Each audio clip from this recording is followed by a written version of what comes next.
আসসালামাইকুম।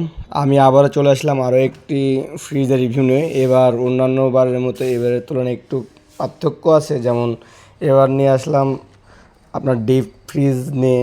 আসলে deep fridge নিয়ে আসা হয় না, এবং এটি যেহেতু ওল্ড মডেল এবং কোনিয়নের জাপান টেকনোলজি চায়না সেটিং, সে কারণে নিয়ে আসলাম। এখন মূলত সব ব্র্যান্ডের ফ্রিজই আপনার বাংলাদেশ সেটিং হয়ে থাকে, কিন্তু এই ফ্রিজটা আমার খুবই ভালো লাগে। যেমন এটাতে অনেক বড় স্পেস পাবেন, এটা 305 লিটার। এটাতে একটা র্যাক আছে, টেম্পারেট গ্লাস ব্যবহার করা আছে উপরে, এবং এলইডি বাল্ব দেওয়া আছে। প্লাস আপনার 10 বছরে পাচ্ছেন কম্প্রেসার ওয়ারেন্টি এবং 2 বছরের সার্ভিস। এই ফ্রিজটিতেও R600A গ্যাস ব্যবহার করা আছে, যা বিদ্যুৎ সাশ্রয়ী এবং পরিবেশ বান্ধব।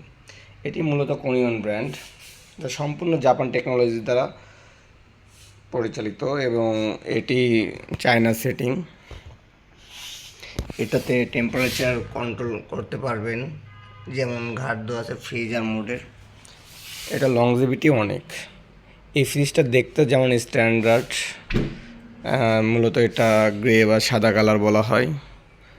এটা আমাদের নাটোর শোরুমে আছে, যদি কারো লাগে আমাদের সাথে যোগাযোগ করতে পারেন। ধন্যবাদ।